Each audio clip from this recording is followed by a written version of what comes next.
여러분 반갑습니다. 반갑습니다. 오늘은 사랑 받아서 주는 것이란 제목으로 하나님의 마음을 함께 나누겠습니다. 사순절 5번째 주입니다. 좀 개인적으로는 이번 주간에 이제 청년들 중 몇 명이 나름대로 그 사순절을 잘 지내고 있다는 걸 이렇게 저한테 공유를 해줘서 그 근황 공유들을 좀 해주셔서 그 마음이 되게 뿌듯하고 감격적이더라고요. 제 마음도 이렇게 뿌듯하고 감격적인데 하물며 우리 주님 마음 얼마나 좋으셨을까 하는 생각에 참 깊이 감사하고 또 좋은 시간이었습니다. 우리는 사순절 기간 예수님의 삶을 통해 우리의 삶과 신앙을 돌아보고 있습니다. 지난주에는 요한복음 8장의 말씀을 나누면서 가늠하다가 현장에서 잡혔던 여인과 겪으셨던 예수님의 일화를 통해 하나님께서는 우리를 조건이 없이 용납하신다 라고 하는 이 기독교 진리의 핵심을 나누었습니다. 이러한 하나님의 조건 없는 사랑은 세상의 기준과 요구 속에서 우리 스스로의 존재 가치를 지켜주는 귀한 복음이라고 나눴습니다. 부디 이 귀한 복음이 여전히 우리 마음에 새겨지기를, 그리고 일평생 잊지 않기를 간절히 바랍니다. 그런데 이 같은 하나님의 사랑엔 또 하나의 특별한 힘이 있습니다. 어떤 것이냐면 그 사랑을 제대로 경험하고 나면, 다시 말해서 하나님의 그 조건 없는 용납을 경험하고 나면 이 사랑을 누군가에게 전해주고 싶다는 마음이 자연스럽게 생깁니다. 주님의 제자라고 하는 모든 사람들이 이 경험을 했습니다. 그 동력으로 복음이 수천 년을 넘어 오늘 우리에게까지 전해진 것 아니겠습니까? 그리고 가깝게는 우리 청년들도 전도와 봉사를 통해서 그 사역들을, 그 감동들을 나누고 실천하고 있습니다. 그래서 우리 청년부에는 이렇게 청년들 구성원들을 이렇게 보면, 우리 청년부에는 교회 학교 교사로 헌신하며 그 나름대로 아이들을 신앙으로 잘 양육하고 지도하고 있는 청년들이 많이 있습니다. 한 3분의 1에서 반 정도라고 해도 과언이 아닐 만큼 교사로 섬기는 청년들이 많죠. 그리고 또 일상의 자리에서 믿지 않는 친구나 가족을 전도하고 싶어 하는 청년들도 많이 있습니다. 그렇게 애쓰고 있는 분들을 잘 알고 있습니다. 기도하고 있고요. 하지만 우리 마음과 달리 실제로 우리가 마주하는 상황은 사실 좀 녹록지 않습니다. 누군가를 신앙의 길로 인도하려고 할 때 우리는 종종 벽 같은 것들을 좀 느낍니다. 어떻게 하면 잘 가르칠 수 있을까? 무슨 말을 해야 이 사람이 변화될까를 고민합니다. 그런데 뾰족한 수가 잘 떠오르지 않는 게 현실입니다. 오늘 말씀은 이런 고민에 대한 대답을 남겨주고 있습니다. 복음을 전하고 싶을 때, 누군가를 신앙적으로 이끌어주고 싶을 때 우리가 무엇을 해야 할 것인가에 대한 주님의 대답입니다. 이에 대한 주님의 마음을 좀 함께 나누고자 합니다. 예수님 당시에 예수님을 따르던 무리를 크게 한 2부류 정도로 분류할 수 있습니다. 첫 번째 부류는 신앙의 깊이는 없지만 어떤 그 팬심이나 아니면은 호기심으로 예수님을 따르던 사람들이 있었죠. 우르르 몰려다니던 다수의 군중들이 있었습니다. 이게 하나의 부류였습니다. 그래서 그리고 다른 한 부류는 예수님의 최측근이죠. 소위 예수님의 측근으로서 예수님의 사역에 동참하고 머지않아 예수님의 사역을 계승할 사람들이 있었습니다. 바로 제자들이라고 불리는 그룹이었습니다. 그래서 그 유명한 책 제목도 있죠. 제 정확하게 기억은 안 납니다만 팬입니까 제자입니까? 라고 하는 어떤 그런 제목도 있는데 인상적인 제목이었어서 한번 좀 읽어보진 않았습니다. 저도 어쨌든 그렇게 한 2부류 정도가 있었습니다. 우리가 교회 학교 교사로 섬긴다거나 누군가에게 복음을 전하고 싶다라고 하는 마음을 품고 있다면, 우리 청년들이 그런 마음을 품고 있다면 여러분은 다수의 군중보다는 예수님의 제자에 가까운 사람들일 겁니다. 우리가 군중이 아니라 제자에 가깝다면 오늘 본문은 우리에게 더욱 특별한 무게를 가지고 우리가 또 더욱 특별히 귀를 기울여야 할 본문이기도 할 겁니다. 왜냐하면 13장부터는 군중이 아니라 오직 제자들에게만 가르치신 내용들이기 때문에 그렇습니다. 그 요한복음을 또 크게 두 부분으로 나눌 수 있는데 그 2장부터 12장까지는 예수님의 공생애를 전반적으로 다루고 있는 전반부로 나눌 수 있고 그 다음에 13장부터는 마지막은 아니죠. 그 앞부분 20장까지는 후반부인데 예수님께서 죽음을 준비하시고 십자가를 지시는 후반부로 나눌 수 있습니다. 그래서 예수님의 가르침과 사역이 12장까지는 믿는 자와 믿지 않는 자 모두를 향합니다.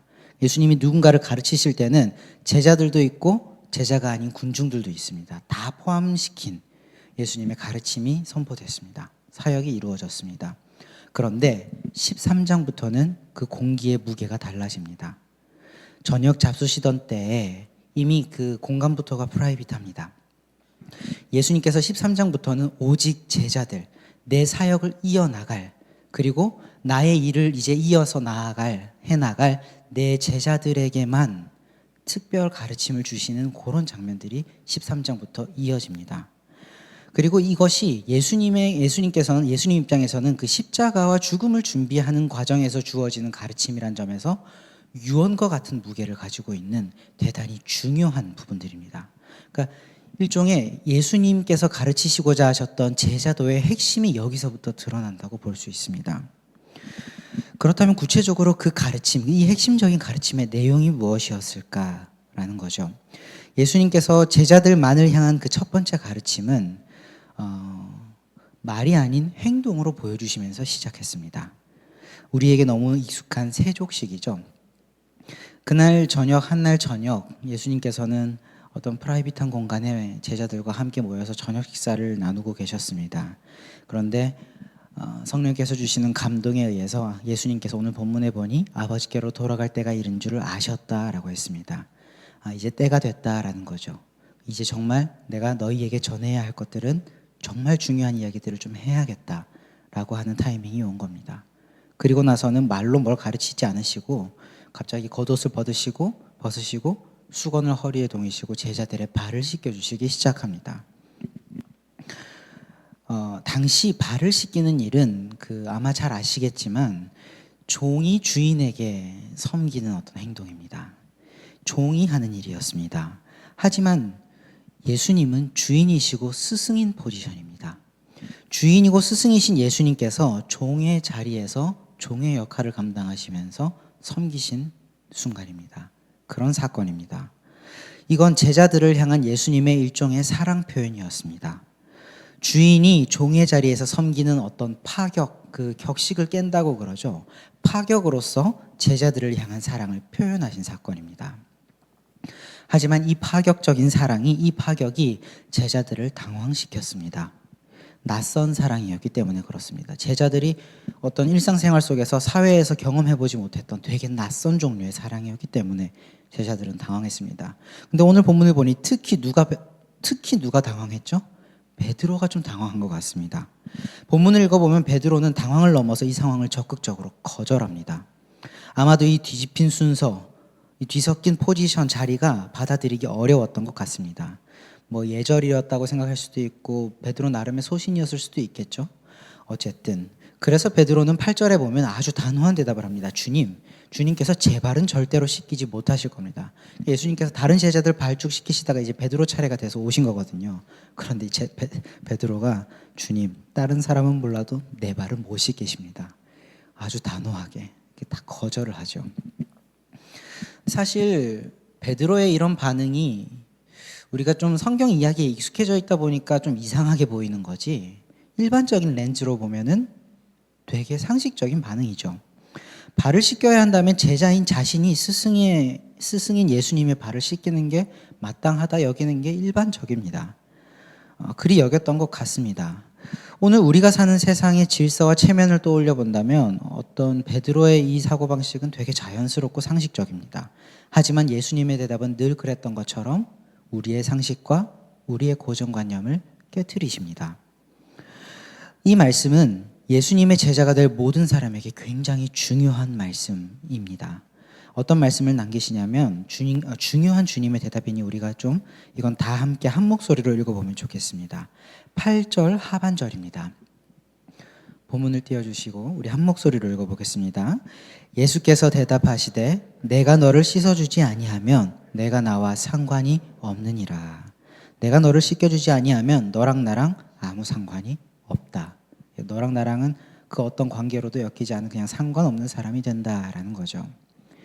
스승인 예수님께서 제자의 발을 씻기신다는 건 방금 말했던 것처럼 당시 사회 속에서는 경험할 수 없는 파격적인 사랑이었습니다. 예수님께서는 제자들에게 지금 그거를 느끼게 해주고 싶으신 겁니다.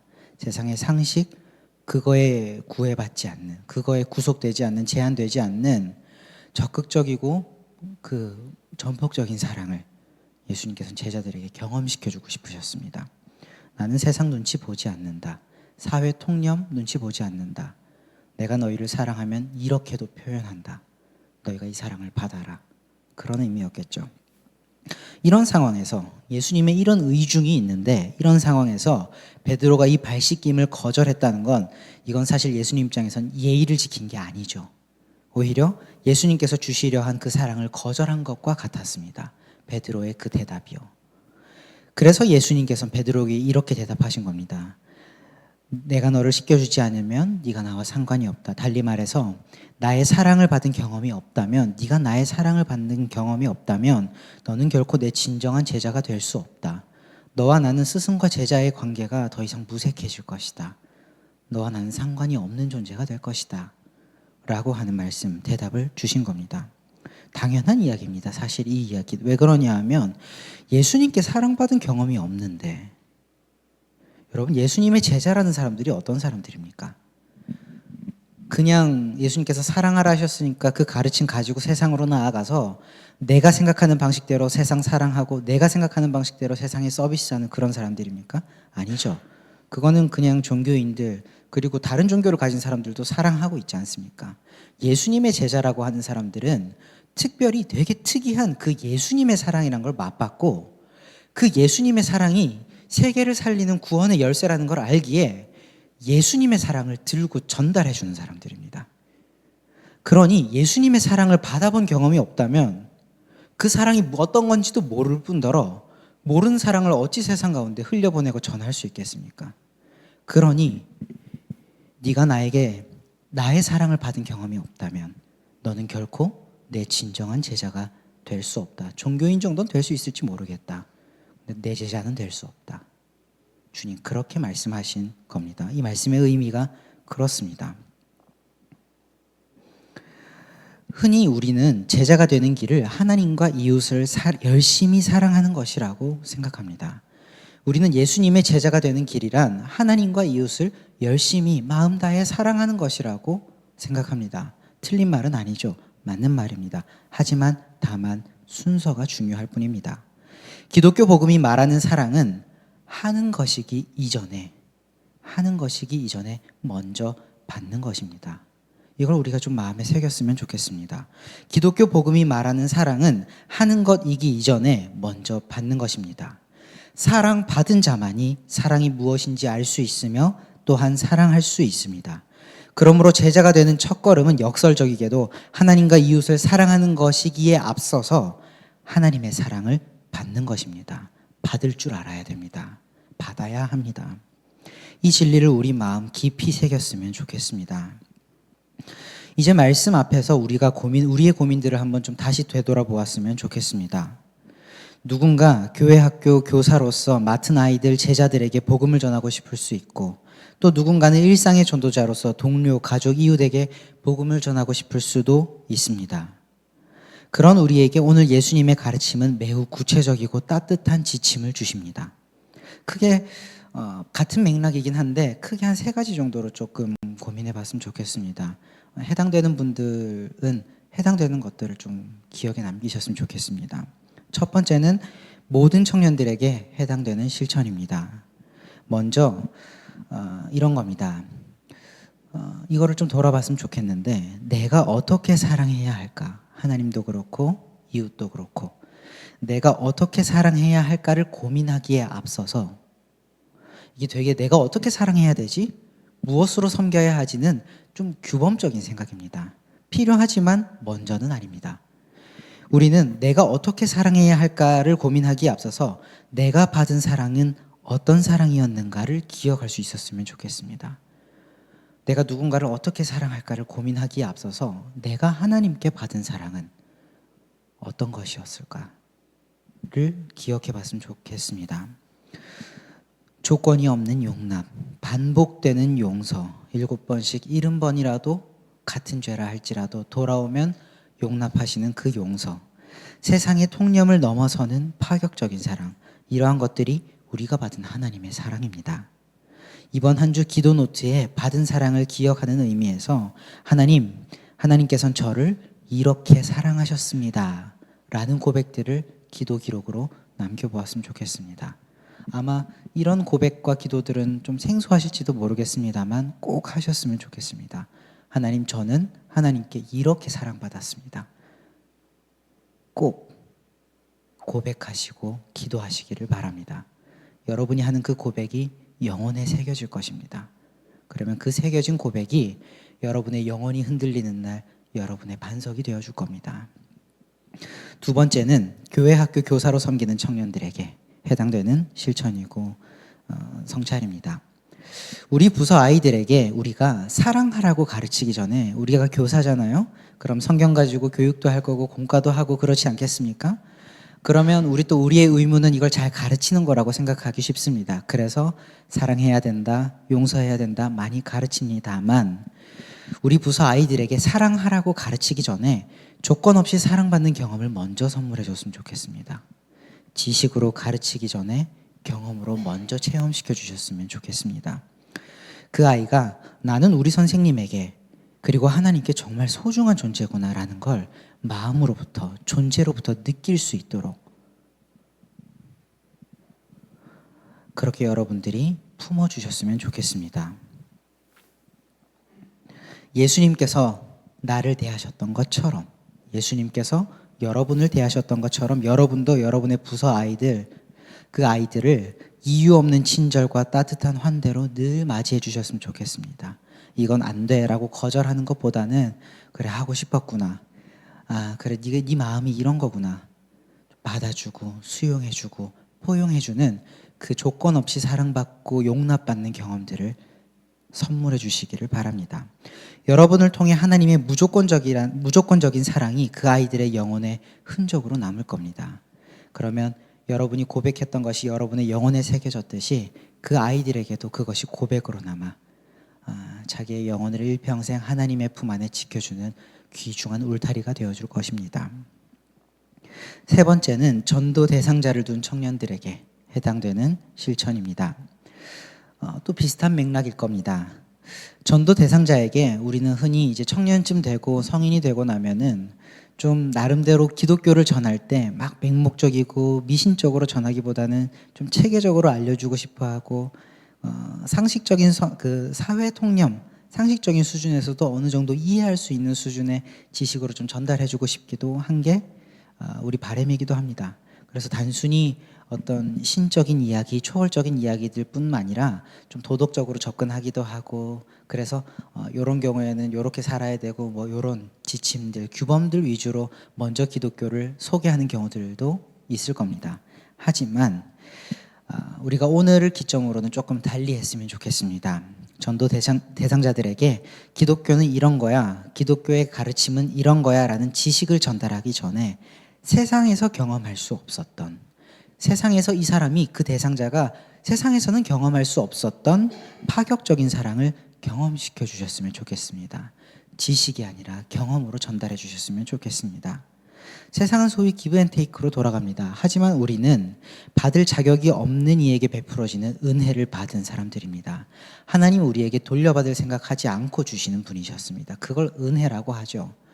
그러니 우리도 받은 것이 그것이니 흘려보내는 것도 그것이었으면 좋겠습니다. 그 전도 대상자를 좀 아까 우리가 교사들이 아이들 용납하는 것처럼, 수용해 주는 것처럼, 포용해 주는 것처럼 그저 예수님께서 나 수용해 주듯이, 예수님께서 나를 포용해 주시듯이 같은 실수 계속 반복해도 괜찮다고 용납해 주고 용서해 주고, 또 어떤 무언가를 하고 싶다고 했을 때 적극적으로 지지해 주고, 야, 이거 어떻게 한두 번 하고 지칠만 한데 참 오래 한다 싶을 만큼, 이게 되네 싶을 만큼 그 전도 대상자들을 사랑으로 아주 그냥 푹, 그 소위 말해서 찜찐다고 하죠. 좀 잘 품어주셨으면 좋겠습니다.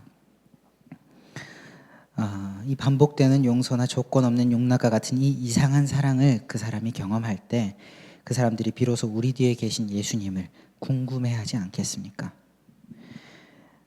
그렇게 받은 사랑을 흘려보내는 우리가 되었으면 좋겠습니다.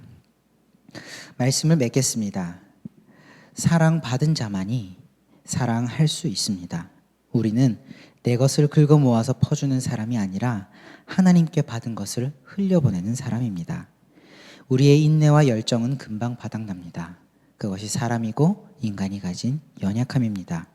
내 미천을 털어서 사랑하려 하면 쉽게 상대방을 원망하게 되고 나는 고갈됩니다. 그러나 사랑의 근원은 하나님이시고 우리는 통로입니다. 우리는 사랑의 생산자가 아니라 우리는 사랑의 전달자입니다. 이것이 우리에게 또한 복음이 될 것입니다.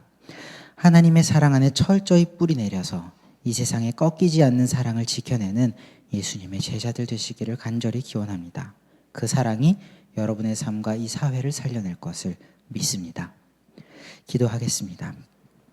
하나님 아버지, 사순절 5번째 주간을 시작합니다. 내가 가진 것 중 좋아 보이는 것을 건넬 때 세상이 살고 영원히 살 것이라 착각했던 때도 많았습니다.